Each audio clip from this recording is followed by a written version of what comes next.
smoking area, 420. What's up, YouTube? Lick my loose flaps. If you get a also, I'm gonna piece you. Oh. What is up, guys? Fadeaway82 coming at you with a glimpse of life from the crazy server that is Rustopia. This was meant for the holiday to have it up for Independence Day, but things got a bit behind. So here you have it. This is Joe's BBQ. It was an event put together by players.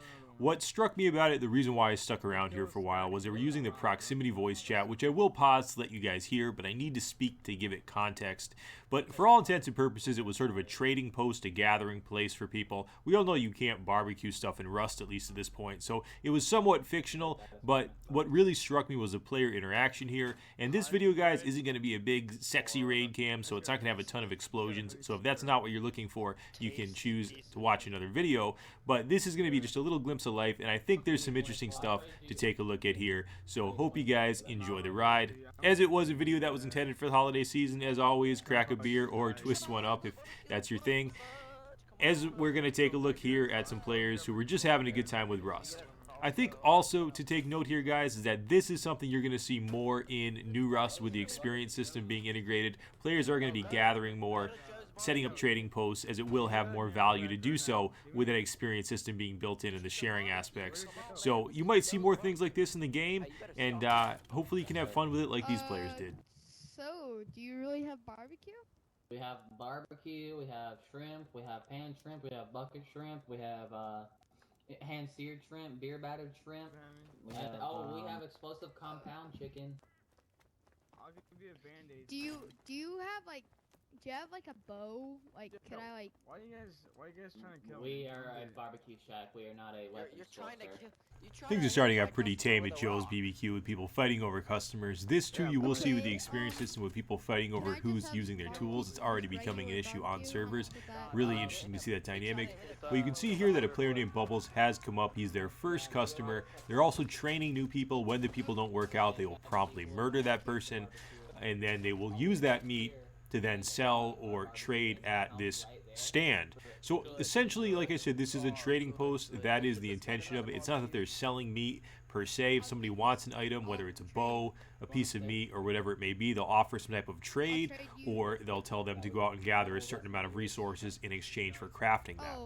This, again, will be something that's really interesting as the XP system rolls out, and certain people may have more value because they can craft items of a higher tier. I just need one. How much would that be? My bad.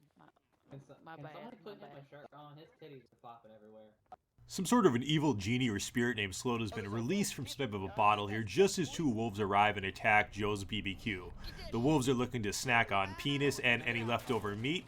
They're able to be dispatched fairly quickly by the staff here, and then they're promptly harvested to reuse that meat. It's always good when things come full circle.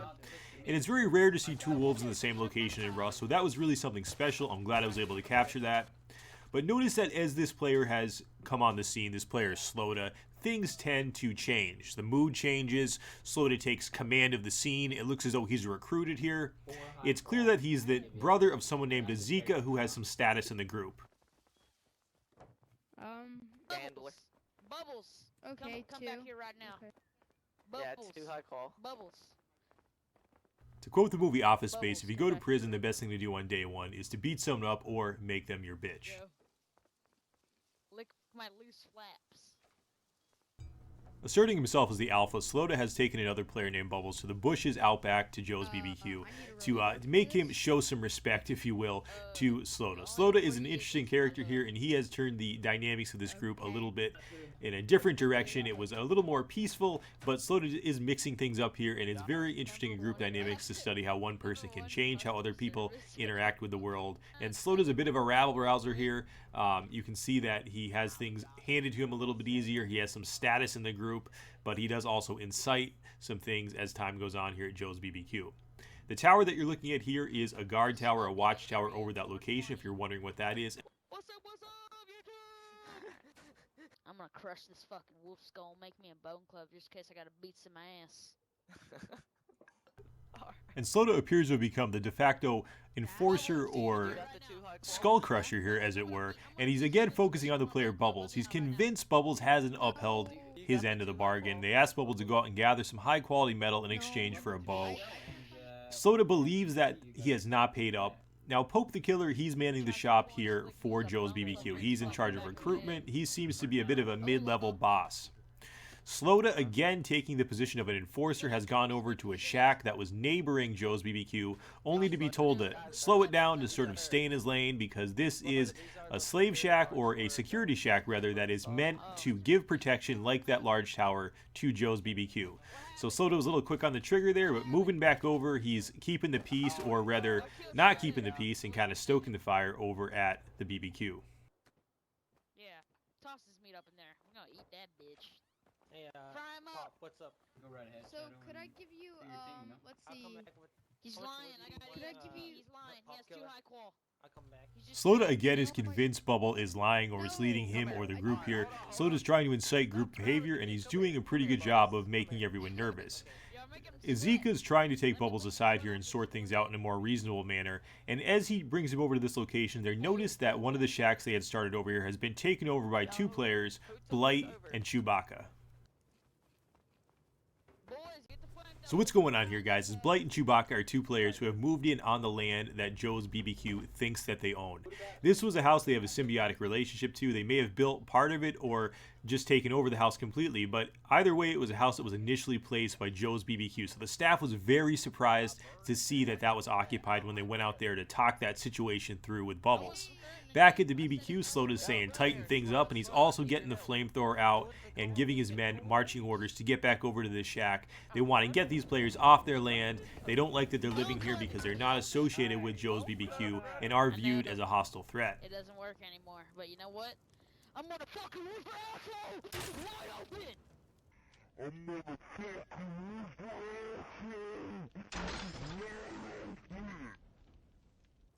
Chewbacca was able to fend off an initial rush by Slota and crew out here, but Slota's still pissed. He's bone clubbing the door. He's got men behind him with crossbows. Even though the airlock wasn't fully functioning because the other door wasn't deployed, it still was effective because it boxed those players into that location. Thankfully, they had the door timing down and were able to save that. Otherwise, this place would have likely been overrun by Joe's BBQ. Slota and other members are taking up an overwatch position on a electrical tower here as some melee chaos is going on down in the field here. At this point, some random nakeds have mixed with Joe's BBQ. In addition to the people who are based up in that house, that are squatting at that house, things have started to become more than they were predicting, more than they can manage. Countermeasures are now being deployed. In the field here, as some melee skirmish is going on, notice a perfect shot. Chewbacca comes to the doorway, takes Slota out with a headshot to the dome. Perfect A-game headshot.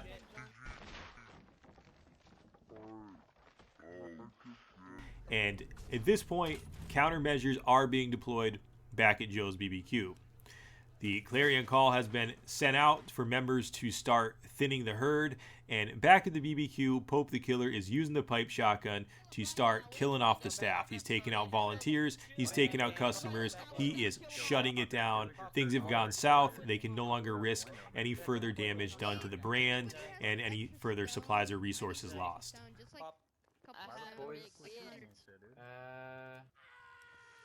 Alright, this is not gonna work out. I'm sorry, nobody's gonna get out. I'm sorry, Shadow. Yeah, no, this is gonna end it. Sorry, we can't leave anybody in here. So Pope the Killer and staff from Joe's BBQ, they're thinning out everyone here. Customers, volunteers, they are going to have to start fresh once they're able to sort out what's going on in their property. They don't know if Chewbacca and Blight are players who are attempting to raid them, steal from them, or if they're just squatters in their location. But until they get that sorted out, until they get things squared away, they are not going to be open for business, and they have to take these countermeasures. Oftentimes, stuff like this in Rust will happen, and again, we don't typically see it with the voice proximity chat, so this was really a pleasure to tune into, and I hope that you guys are enjoying it. Lots of secret conversations occurred. I don't need anybody snooping in. Alright, dude. I heard Ghost is undercover with that guy that keeps on coming back.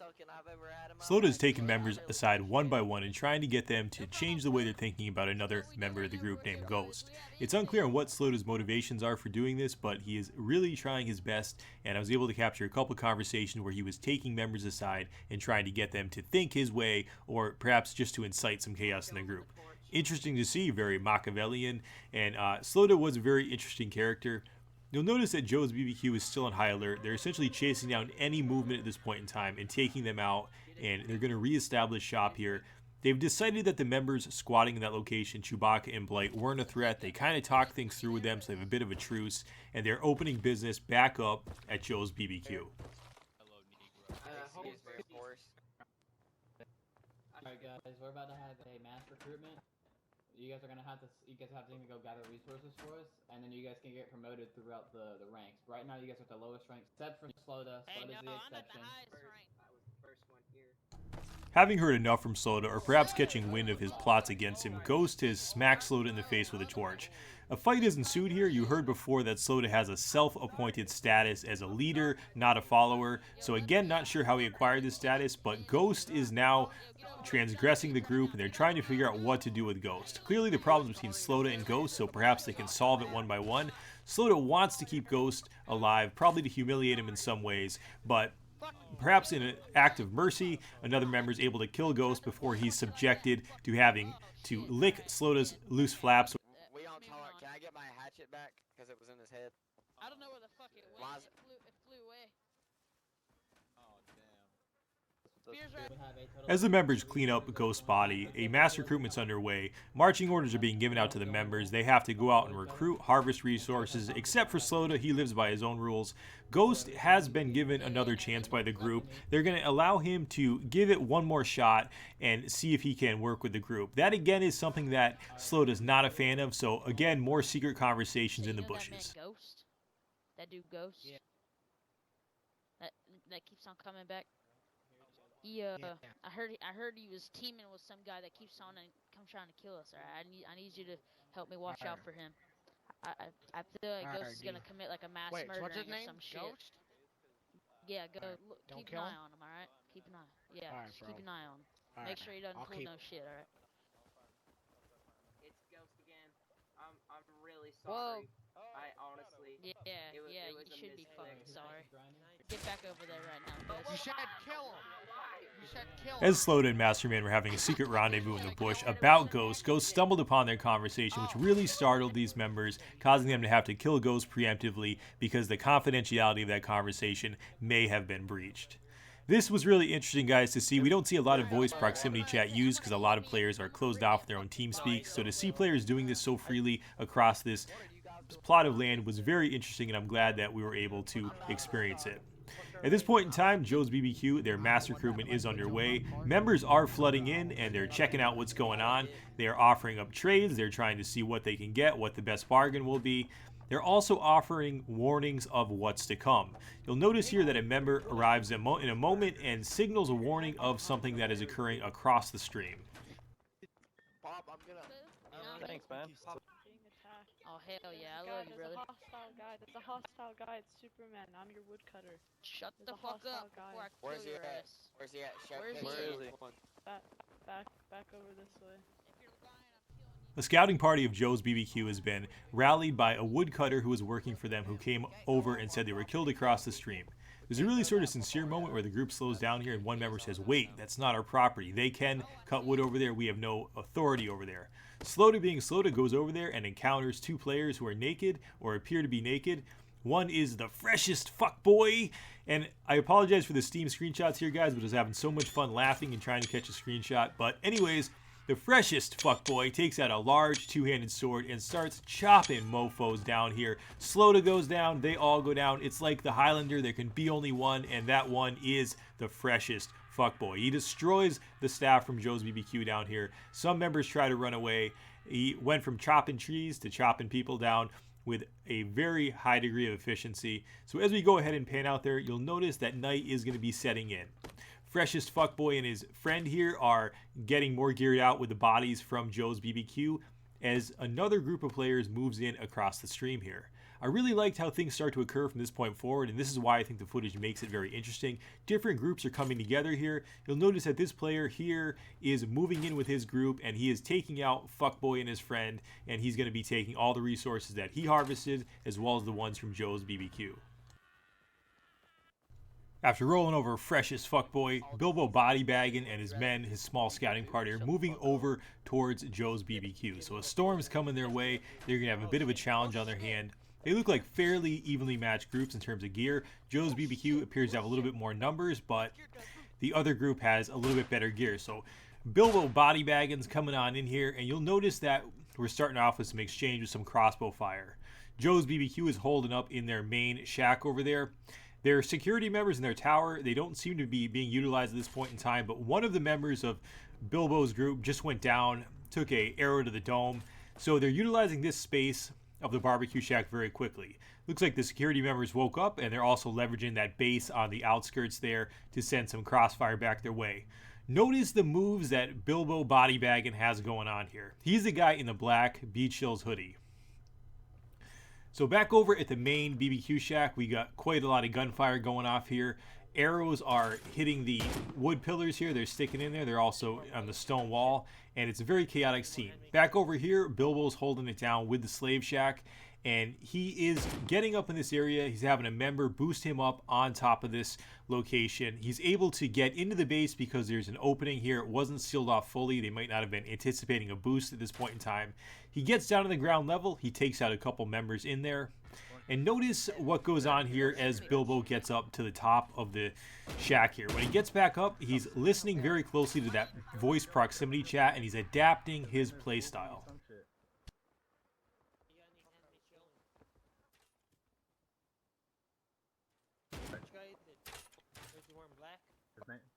Yeah, wearing all black, booty bagging or some shit like that. He's the only one left.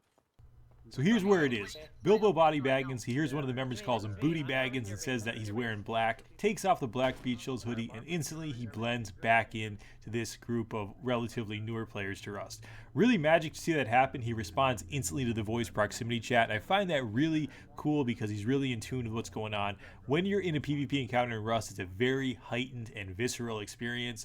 But at this point in time, Bilbo Body Baggins throwing that black Beach Hills hoodie back on, so he's flying his colors proud and high at this point. And he's attracted some attention back his way. The members are waking up to the fact that he's still there, that he hasn't left that location. But he's decided to move back on out with the remaining members of his raid party who are still alive, and also with the supplies they were able to gather. In early game Rust, it can be very effective to quickly raid people in small groups. You can boost up on the top of bases that are not built very securely. You can get in, get resources. So who knows what type of yield Bilbo Bodybaggin has here. But as he and his raid party move out, they are going to cut their losses. So they're headed on their way back into the forest looking for other adventures. At this point in time, Joe's BBQ and staff are on heightened security. They have their members out on patrol. They are looking for all sorts of threats at this point in time. Anything that moves, they're killing. Volunteer and employment recruitment has again stopped. It's only the core members now who are not being killed on sight. As it turns to night here, it appears as though the chaos continues at Joe's BBQ. They're under constant fire. It's not clear at this point. I couldn't catch all the names with the darkness setting in. I'm not clear if Bilbo Bodybaggin and his group stayed to torment Joe's BBQ or if it was another group that moved in, but they definitely attracted the attention of more players, and throughout the night, exchanges of crossbow fire and short bursts of gunfire went off from Joe's BBQ. It was a place that turned very deadly very quickly as night set in. All in all, Joe's BBQ and staff kept it locked down. They're able to keep their main room here secure, which had their campfire. Their loot was up top, and they're able to keep everything secure during the time that I spent at this location. Sustained fire was taken at this location throughout the night and into the early morning hours. The battle raged on. Members on both sides fell and kept getting back up. Joe's BBQ and staff were locked down at this location, but again, they never lost control of the shack itself, of the trading post. Their loot up top stayed secure, and this room in particular was one that they were able to keep under their control even with leaving the door open, which is very difficult to do when a base isn't properly airlocked. These were, however, small fish in a big pond. On Rustopia, there are larger clans roaming, and they were in the forest right off to the perimeter of where Joe's BBQ and this little raid party was doing their skirmish. So you can see a lot of gunfire lighting up the night sky here. This is something, guys, that is pretty crazy, and you won't be seeing quite as much of this as early on with the new XP system. But the gunfire going off in the woods is a large-scale battle going on here. I couldn't even catch names. If you guys know any details on what that might have been, go ahead and fill it in.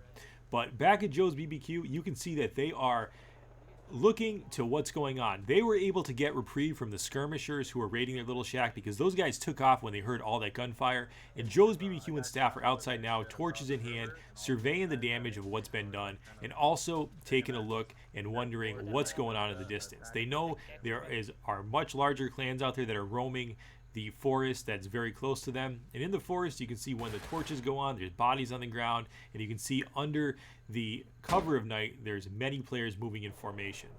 So back over at Joe's BBQ, those raiders they were dealing with a moment ago are now the least of their worries. As day sets in, gunfire still continues to rage over in the forest as Joe's BBQ and staff decides what their next move is going to be. Are you with the barbecue chicken people or no? No, I'm not with anyone. Well, shit, come here, man. Come here. Yo, what? Yo, we got enemies and shit, bro.